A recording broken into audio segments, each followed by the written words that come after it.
The night before my wedding, I learned something that made walking down the aisle feel like walking into a trap. At our rehearsal dinner, my groom sat right across from me, phone in hand, grinning at someone who wasn't me.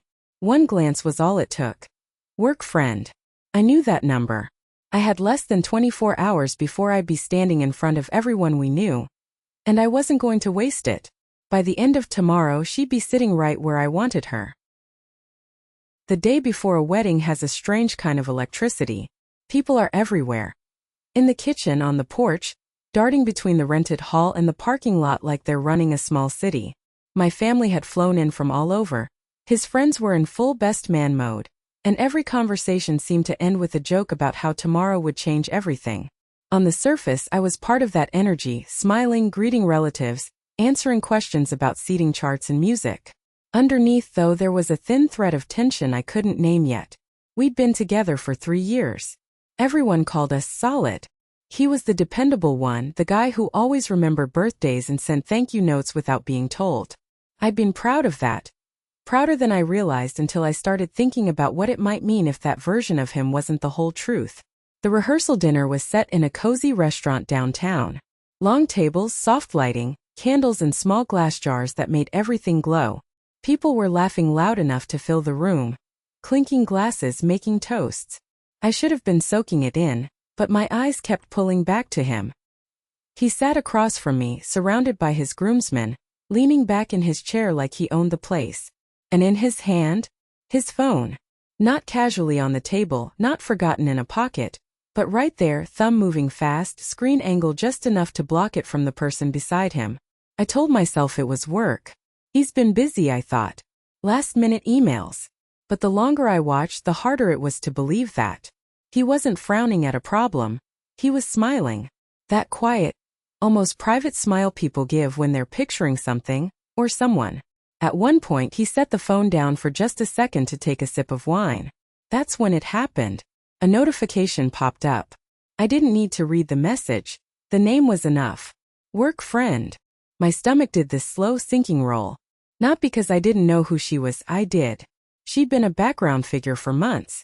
The kind of friend he never talked about unless I asked directly. Always vague answers. Always just a colleague. I picked up my own glass, pretending to sip, while my mind was already racing. My first instinct was to confront him, get it out in the open before it could ruin tomorrow. But as I sat there, listening to the soft hum of conversations and the occasional burst of laughter, something shifted. If she was going to be part of his life like this, I wanted her to see exactly what I saw. Not in a text. Not in a rumor. In person. Little did I know, that decision was about to turn the next 24 hours into the most calculated game I'd ever played. The server had just brought out the main course when I caught it again. That quick flash of his smile, the kind that didn't belong to me. He was sitting diagonally across the table, the dim light catching on the screen of his phone every time he tilted it. His groomsmen laughed at something one of them said, but he barely reacted. His attention was somewhere else. I tried to focus on my own plate, answering a question from my aunt about the flowers, but my eyes kept drifting back. Every few minutes his thumb moved fast across the screen, then paused like he was waiting for a response. When the reply came, his entire posture shifted, shoulders relaxed, lips curved upward. A tiny shake of his head like whatever she'd said was so her. He thought no one noticed. The thing was, I knew that number. I'd memorized it months ago when it first started appearing on our phone bill. Always late at night. Always lasting longer than a quick work question should. The label on his phone, work friend, was a joke without a punchline. The next time he set the phone down to take a bite, I saw more. The preview was just one line, but it was enough to send heat crawling up my neck. Wish I could see you right now instead of hearing about centerpieces. I forced my fork into the chicken, pretending not to care. My pulse was pounding in my ears. I could have confronted him right there in front of family, friends, and the people who'd flown in for this picture-perfect night. I could have made a scene and ended the entire charade before dessert. But I didn't. Instead, I leaned back, letting the candlelight flicker over my face so he'd see nothing but calm when he glanced my way. If she wanted to see him right now, well, maybe I could arrange that. Not just for her. For everyone. Between bites and polite smiles, I quietly pulled out my phone under the table. A quick message to my maid of honor. Need an extra seat at the reception tomorrow. Trust me. Her reply came back instantly. Where? I sent her the name. No explanation. I didn't have to. She'd seen enough tonight to know not to ask. As the plates were cleared and champagne was poured for another round of toasts, I caught him checking his phone again, the corner of his mouth twitching like he couldn't help himself. And I thought, by this time tomorrow she won't be hidden behind a screen. She'll be sitting right where I can see her. Dessert had just been served when he excused himself to take a call from the caterer. The irony made me smile. He walked toward the back hallway, phone already at his ear, laughing at something before the door even swung shut. I didn't move right away. Instead, I let the conversation at the table swirl around me, half listening to a story my cousin was telling while keeping one ear tuned for the faint sound of his voice from the hall. A few seconds later it came low, almost conspiratorial. I couldn't make out the words, but the tone was the same one he used when we first started dating, soft, playful, reserved for someone he wanted to charm. That was all I needed to feel my nails dig into my palm under the tablecloth. I thought back to the first time I'd heard her name. We were lying on the couch, him scrolling through emails, when he casually mentioned a new hire, who'd been assigned to work with him on a big project. Nothing unusual, except for the way his eyes had flicked away from mine as he said it. Weeks later she came up again, this time in a joke I didn't understand. He brushed it off, said I wouldn't get it, because I didn't know her. Now, sitting in a room full of people who thought tomorrow would be the happiest day of my life, I realized I knew her better than I ever wanted to. The door to the hallway opened again, and he returned, sliding back into his seat with a satisfied grin and a quick glance toward his phone. The moment he saw a new message pop up, he couldn't hide it. His whole face lit up like the rest of us didn't exist. My maid of honor caught my eye from 3 seats down. She raised an eyebrow. You okay? And I just gave her the smallest nod. No need to tip him off. Not yet. By now the suspicion wasn't just suspicion. It was math. Late night text plus just a work friend plus secret smiles at the rehearsal dinner equals something worth showing the whole room tomorrow. I imagined her reaction walking into that reception. The music, the lights, the 100 pairs of eyes. She'd see him at the head table, maybe even wave, and then realize where her seat was. The idea kept me calm through the rest of the night. Through the polite goodbyes, the clinking of glasses, the long drive back to our separate places. What he didn't know was that I wasn't going to bet to dream about my wedding. I was going to bet to make sure hers ended before it even started. The next morning, I got to the venue early under the excuse of checking on the florals. In reality, I was checking on him. He arrived a few minutes later, suit bag over one shoulder, coffee in hand, phone in the other. The groomsmen were still on their way, so it was just us in the quiet, echoing reception hall. I greeted him with a smile, kissed his cheek, and asked if he could help me carry a few boxes from the lobby. As soon as he set his phone down on the head table, I knew I had my chance. My pulse thudded in my ears as I slid it closer. It wasn't locked. Or maybe he'd unlocked it minutes before and hadn't thought to lock it again. Either way, I was in. The thread with work friend was still open.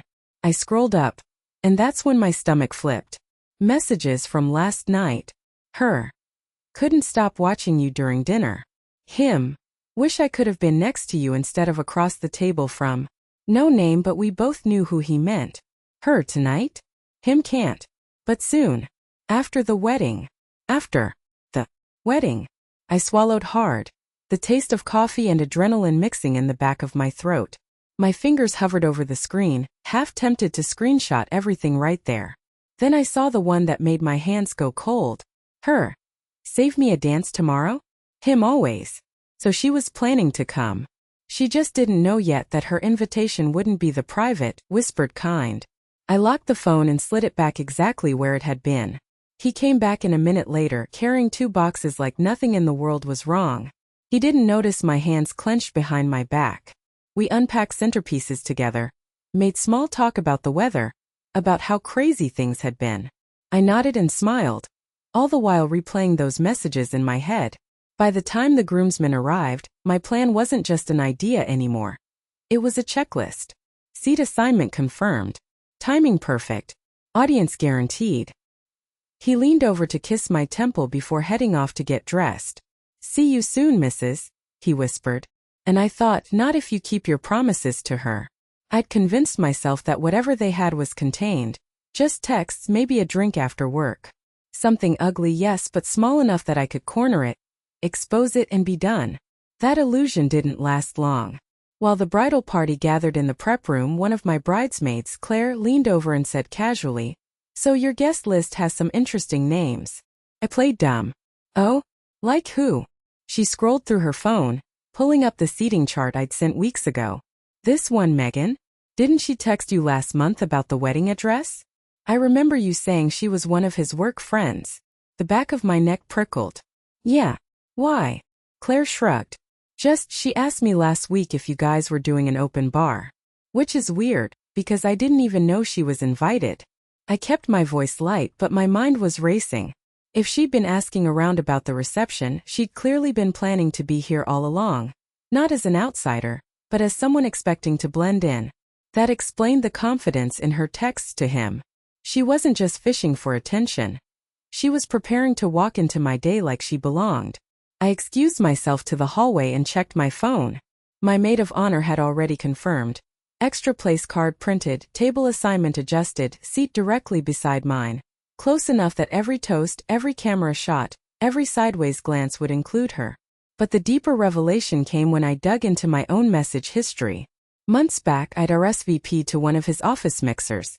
That night, he'd insisted I stay home because it was mostly boring networking. In my mind, I replayed the photos he'd shown me afterward, group shots, him in the middle and just off to the side her. Not arm in arm, not overt, but present in almost every frame. She'd been part of his story far longer than I'd realized. And no one had told me. Back in the prep room, I smoothed my dress and forced a smile as another bridesmaid handed me a glass of champagne. My hands were steady now. That surprised me, because this wasn't just about a few secret texts anymore. It was about walking into a room where she thought she'd be invisible, and making sure she was anything but. From that moment, the day wasn't about a wedding. It was about a reveal. The noise in the bridal suite faded in and out like I was underwater. Someone was laughing about a groomsman's tie being crooked. Another was spraying a cloud of hairspray over my veil. But all I could focus on was the mental chessboard in front of me. I had two clear options. Option 1. Confront him now in private before anyone else arrived. It would be ugly but controlled. No scenes, no public fallout. Just a cancelled wedding and 100 awkward explanations later. Option 2. Let the day play out exactly as planned, except for one small addition. Her. Sitting at our table. Watching the entire show from the best seat in the house. The safe option was obvious. The satisfying one wasn't. I sipped champagne to buy time, the bubbles prickling at the back of my throat. I imagined walking down the aisle, seeing his face, hearing him say vows that I already knew were lies. Could I stomach that? Then I pictured her sitting there at the reception, the cameras flashing, my maid of honor leaning in to introduce us in front of half the town. I could almost hear the collective inhale from the guests, the whispers starting like ripples on water. That image steadied me in a way nothing else had that morning. My maid of honor poked her head in, phone in hand. She confirmed. "She's coming." I nodded, more to myself than to her. Good. But even as the plan locked into place, a sliver of doubt cut through me. Was I crossing a line? Was I about to ruin my own day just to make a point? That's when I remembered the texts. After the wedding. Always. The casual confidence of someone who thought she could step into my life without even knocking. No, this wasn't about pettiness. It was about clarity. If she was bold enough to plan a dance with my groom at my wedding, she could be bold enough to sit beside me and see exactly how I felt about it. I handed my maid of honor a folded place card with her name in perfect calligraphy. "Table 1, I said. "Next to me." She hesitated for a second, searching my face. Whatever she saw there made her nod and tuck it into her clutch. By the time the photographer came in for pre-ceremony shots, my decision was final. I would walk down that aisle. I would smile for the cameras. And I would give her, and him, the performance they both deserved. What happened after? That was tomorrow's problem. By the time the ceremony began, I'd slipped fully into my role. Smiling bride, radiant dress, every hair in place. No one, not even him, would have guessed that every step I took down the aisle was measured, rehearsed in my head alongside another scene entirely. Her arrival. The vows were said, the rings exchanged, the applause loud and warm. He kissed me like nothing in the world was wrong. For a brief, disorienting moment, I almost let myself believe the day could pass without the weight of what I knew pressing against my ribs. But then the reception began. The band played softly as guests found their seats, chatter filling the hall. I stayed just out of sight behind the double doors, my maid of honor stationed like a sentinel. She'd text me when she arrived. It didn't take long. A message buzzed in my palm. She's here. I peeked through the sliver between the doors. There she was, perfectly dressed, hair curled, walking in with the confidence of someone who thought she was invisible. She scanned the room, eyes lingering at the head table, and smiled. I stepped out just as she reached the place cards. "Megan," I said, letting my voice carry over the music. Heads turned. She looked startled for half a second, then smoothed it over with a polite nod. "Hi, you must be the bride," I finished, smiling wide enough for the cameras. "So glad you could make it. Let me show you your seat." I led her through the room, weaving between tables until we reached the front. Every few steps, I caught another guest's curious glance. When we stopped at table 1, I pulled out the chair next to mine. "Right here," I said. "Best view in the house." She hesitated, then sat, placing her clutch on the table. The groom, still mingling across the room, hadn't noticed yet. I poured her a glass of champagne, keeping my movements graceful, casual. For the next 20 minutes it looked like I'd chosen the path of quiet tolerance. Guests saw us chatting lightly, laughing even. If anyone suspected tension, it was buried under the noise of the party. That was the false calm, the part where he thought he'd gotten away with it. He'd glance at me from across the room and see nothing but a bride enjoying her reception. But every time his eyes flicked to her, sitting at my side, I saw it. That slight stiffening in his shoulders, the flicker of confusion, the calculation starting in his head. It was almost time for the toasts. And that was when the real game would begin. The first half hour of the reception was a study in subtle chaos. Megan sat to my right, sipping champagne, asking the occasional polite question about the decor. Every so often, her gaze would drift toward him. I could tell she was waiting for some kind of signal. A nod, a smile, something to anchor herself in the room. The trouble for her was, the rest of the table had started to notice too. At first, it was just a raised eyebrow from my maid of honor, then a pointed glance from one of my cousins.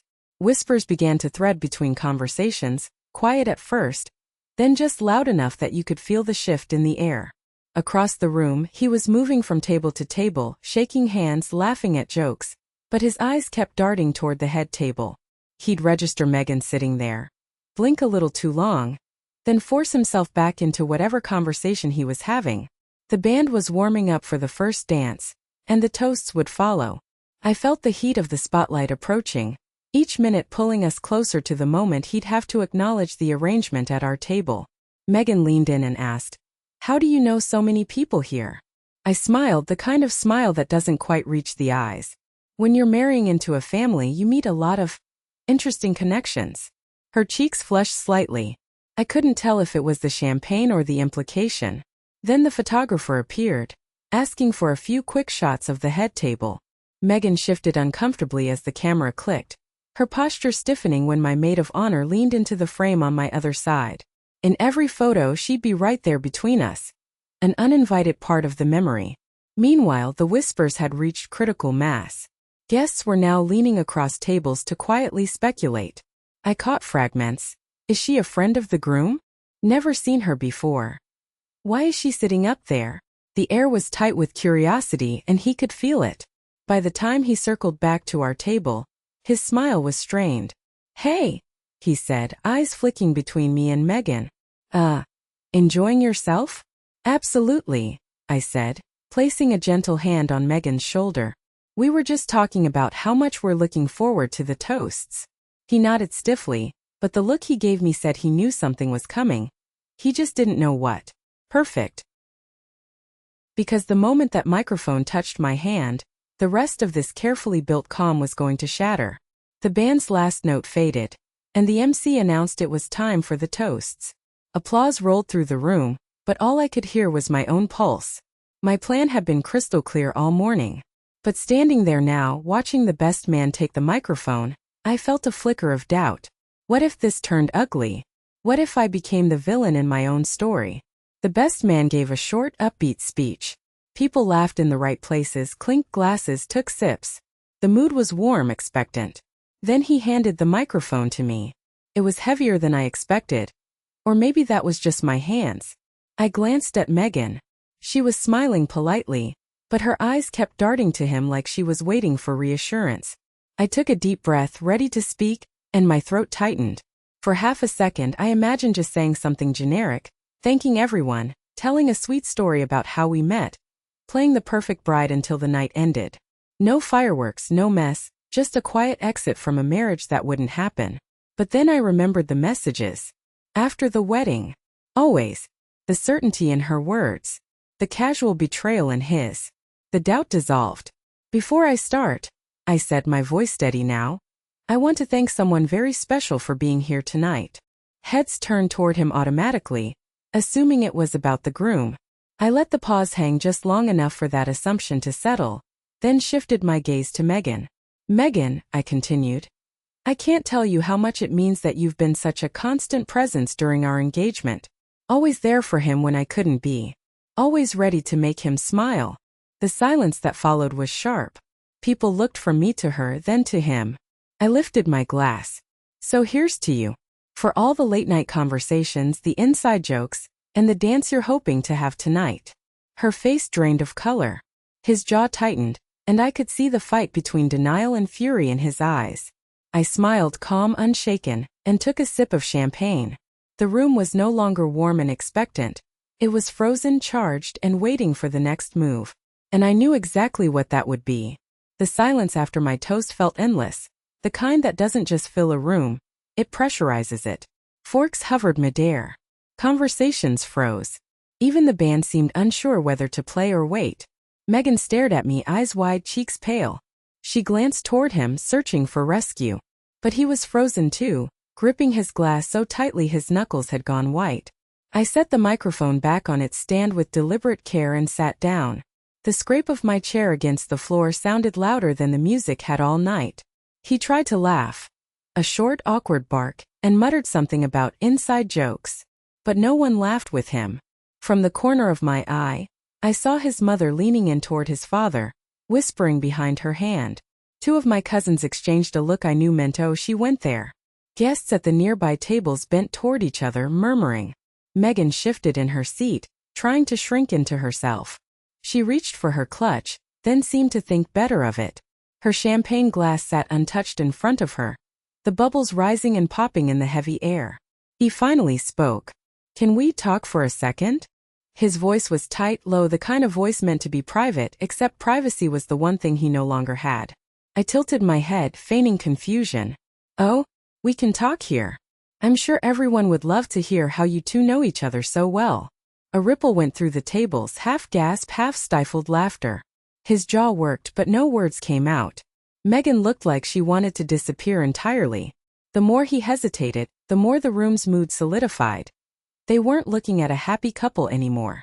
They were watching a story collapse in real time. Finally, he stood up, muttered something about needing air, and walked toward the exit. Megan didn't follow. Instead, she stood a moment later, mumbled something about finding the restroom, and slipped out a different door. For the first time all night, I felt my shoulders drop. Not from relief exactly. More from the release of holding my composure under 100 curious eyes. The whispers swelled, filling the space where their presence had been. No one looked at me with pity. They looked at me with something closer to respect. The quiet acknowledgement of someone who'd just taken control of their own narrative in the most public way possible. And in that moment I realized I didn't need a groom to finish this night. I could finish it on my own. By the end of the night, the head table looked like the aftermath of a storm. 2 empty seats, his and Megan's, sat untouched, their place settings still perfectly arranged, glasses half full. People came up to me in waves. Some offered hugs, some whispered, "Good for you." Others just gave a knowing nod and moved on. I accepted each with a polite smile, never giving more than I needed to. The story was already writing itself without me adding a single word.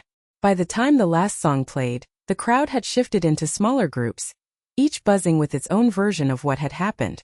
I didn't have to manage it. The truth had taken on a life of its own. The next morning, I woke up to a phone full of messages. Friends, family, even acquaintances I barely spoke to had reached out.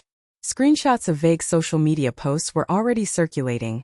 You never really know someone until the rehearsal dinner. And weddings bring out the truth. I didn't reply to most of them. I didn't need to. As for him, there was no grand confrontation afterward. No teary apology, no desperate explanation. He sent one text late that night, "We should talk." And I never answered. My maid of honor later told me he'd left town 2 days later, staying with a friend to get some space. Megan?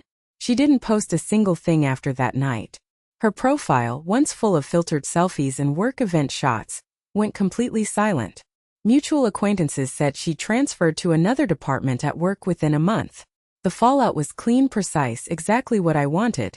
No screaming matches, no dramatic chase scenes, no he said she said battles. Just the truth sitting right there at my table, with a glass of champagne and nowhere to hide. People always say weddings are about beginnings. For me, mine was an ending, but not a sad one. I walked away from that night with my head high, my dignity intact, and a very clear understanding of what I would and wouldn't tolerate in my life. In the weeks that followed, the whispers died down. The ones who'd been there still remember, of course. You can't unsee something like that.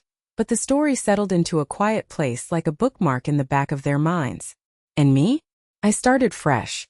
No bitterness, no lingering what-ifs. Just the steady, satisfying knowledge that I hadn't let someone else's lie dictate the story of my life. Sometimes the best revenge isn't loud. It's a chair, a name card, and the patience to let the truth introduce itself. If you've stayed with me until now, you already know this story wasn't about a wedding. It was about seeing someone's true face before it was too late. And if you've ever been in a situation where your gut told you the truth long before your heart wanted to hear it, then you know exactly why I did what I did. I didn't need a dramatic fight or a long speech to win. I just needed to make sure the truth was impossible to ignore. And sometimes that's all it takes to end the wrong chapter before it can become your whole book. So here's my question for you. Have you ever found out something about someone you trusted and decided to let them expose themselves instead of confronting them directly? I'd love to hear how it turned out for you in the comments. If you like this story and want more real-life tales of betrayal, revenge, and unexpected justice, make sure you subscribe and turn on notifications. Because the next one, you won't want to miss it.